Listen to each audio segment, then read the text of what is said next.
It's January, which means it is transfer time. We're looking at some of the players that should be sold this transfer window. It's no shock that the fans at Manchester United are demanding players to step up or go. And while United are starting to cut this deadwood from the club and trim the squad down, Reguilon's loan deal was just terminated, and Donny van der Beek had secured himself a loan deal to Eintracht Frankfurt. That being said, they still have a fair few players that need to kind of go in the next 6 months. Martial is one of those players that should be cashed in on as soon as possible. With Martial's contract expiring in the summer, it's fair to say that his time at United hasn't gone to a plan. With a lack of consistency and his fair share of injuries, he's never quite been able to deliver on that promise that he once showed. In his debut season, he managed to score 17 goals in 49 games. That was followed up with a 8 in 42 the next season, and the season after you're looking at 11 in 45. Now, as one of the main strikers at Manchester United, that's just not acceptable. Even in his best season, 23 goals in 48 games, he struggled for form. Most of those goals came later on in the season. Obviously, it could be mentioned that he still has that potential. He still shows flashes of brilliance, but it's also fair to say that his time is pretty much up. Now, his £250,000 a week wages is something that United just can't keep on the books if he doesn't perform. It makes sense to not renew his contract, as they've kind of alluded to, and get rid of him ASAP. If he does well, it could be argued that he could get back into that France squad for the summer. It could be a move that benefits all three people involved. It's probably highly likely that he'll move, and I'll rate it an 8 out of 10 probability.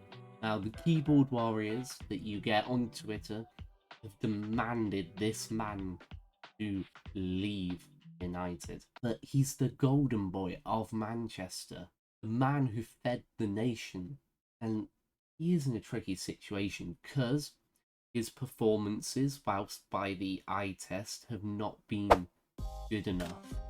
He still has managed to perform at a similar output level as Garnacho, but it's not his usual self, nor output, nor does the performance match the wages that he's on. Now, if he recaptures that ability and that performance that he once displayed, it can be justified to spend that much on his wages, and it could be justified to keep him around and not cash in. However, there is a rebuild happening at United, and it just makes a little more sense for everyone involved. I think if Rashford really pushes for the move, then it is highly likely it will happen. But that being said, I rate it a 4 out of 10 solely for the fact I don't think Rashford wants to leave, and I don't think United are particularly bothered just yet for getting rid of someone this early in the season. Now, Spurs fans, though, they're looking at a revolution at the head club. Big Ange has came in and he's built the foundations of a very interesting squad. However, the players that were there before he came in aren't exactly what you would consider your typical title chasing players.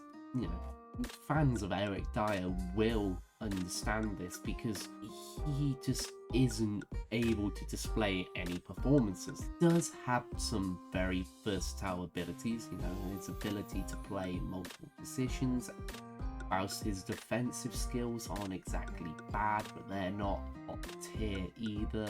He has obviously made his fair share of mistakes for club and country.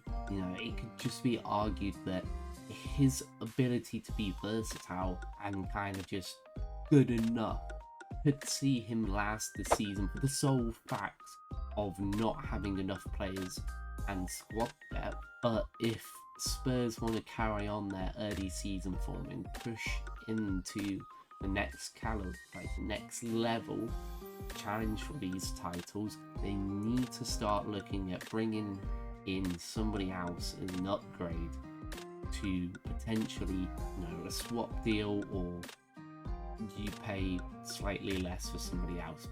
It's not really hard to imagine that if that attractive bid did come in, that Daniel Levy wouldn't be looking at it going, yeah, let's do it. Especially for that player that isn't really going to be looking at a long-term stay at Spurs anymore. A player that could go and probably help out Spurs in that midfield is Kalvin Phillips.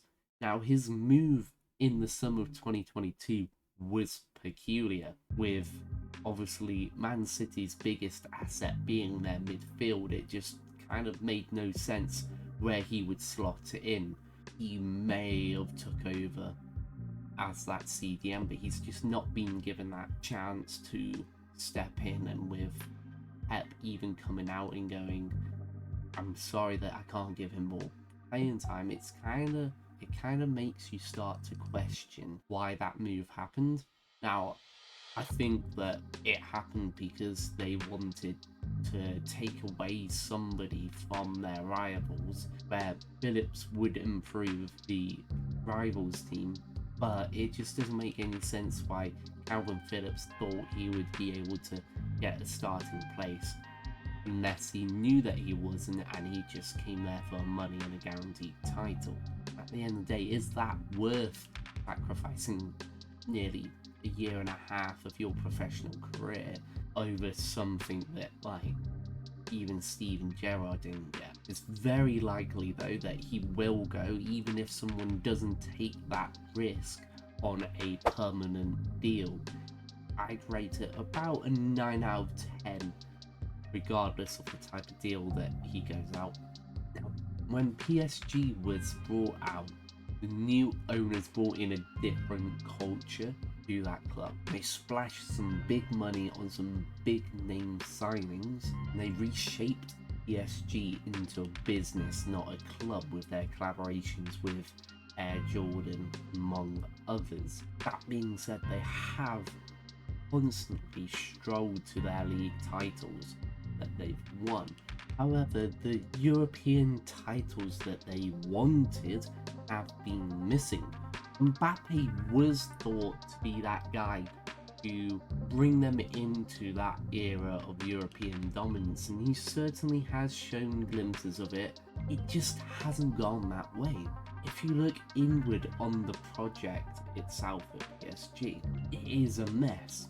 They're trying to rebuild their squad and listening to what the fans want, but they wanted more French players, so they went out and got more French players, and they're still angry. Their previous focus on star power and not being able to bring in a solid spine into the team to install the identity and the dressing room discipline somewhat needed probably derailed the project as a whole already, and derailed the owner's own thoughts and plan of the club. It is PSG's fault. They gave too much money, too much power to Mbappe. Time to recoup some of that money that they've given to him and kind of ease him out the club, because otherwise they are looking at a massive loss on their financial budget. But he's going anyway for free. You're just delaying the inevitable when you could just start rebuilding now. It's not like you don't have the quality to easily walk League One. So what are PSG waiting for? Well, probably not a lot. So it makes no sense why PSG are gonna wait, but at the same time, it is PSG.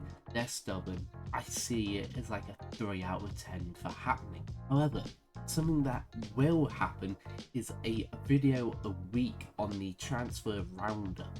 So if you're not subscribed, subscribe so you can be up to date with when we post those videos.